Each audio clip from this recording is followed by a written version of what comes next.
Yung marinate ko pala guys yung aking beef. Yan, magagawa tayo ng ampalaya ong karne guys. Lagay tayo ng bitchin, paminta. Lagay na ako ng sugar. Yeah. Oyster sauce. Siguro mga 3 kutsara yan guys. Add tayo ng soy sauce. Ng sesame oil, Good Life. Ayan guys. Baking soda guys, konti lang. Cornstarch, maglagay ako 2 kutsara guys. Guys, minix ko lang, nagugas naman ako ng kamay ko guys. Yan, kahit mga 30 minutes to guys, babad ko. Nakababad pala guys sa tubig yung ampalaya.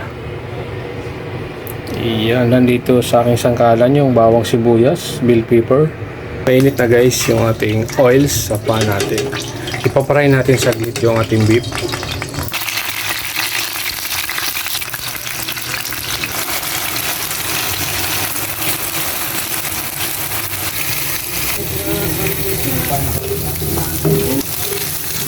Balik ko na guys yung beef.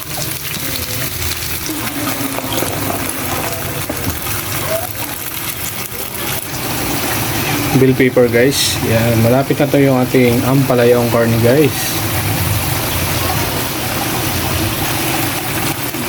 Taste natin guys yung sauce ng ating ampalaya ong karne natin. Bali yung ano pala nito guys, laman 3/4. Kalating kilo lang yung ampalaya. Yun. Goods na guys.